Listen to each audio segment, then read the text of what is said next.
Good afternoon. Welcome to WKYT News. Several Lexington artists and community members are speaking out against the nonprofit Lexarts. They claim the organization is not doing its part to promote diversity and accessibility to minority artists. These comments come after Lexarts announced the 13 artists selected to display their work in the Commerce Lexington building. WKYT's Alyssa Williams talked with local artists and Lexarts to learn more. It is our top story at 5.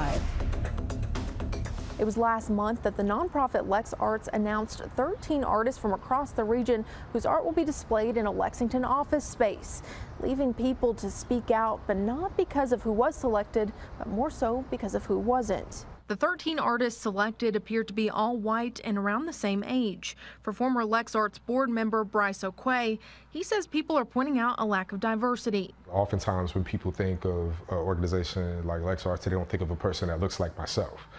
And that in itself is telling, because it's not about the optics of who I am, it's about what I am, which is an artist. Lexarts president and CEO Amy Sweetall says the client buying the artwork for projects like this picks the artists, but she says the organization understands where people are coming from. It's really been eye-opening and enlightening to me to know where we failed in that process.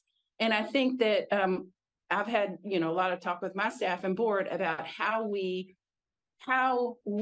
turn that process into an opportunity for equity. O'Quay says Lexarts should extend their efforts into more minority communities so they know that opportunities like this exist. I think an organization that has the ability to, really fund things in monetarily and have access and step outside in all kinds of ways that they deem important.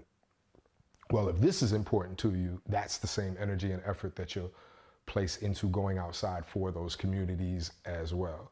So really act on stuff. And that's what we want to do, is commit to those changes and make those things happen. In Lexington, Alyssa Williams, WKYT.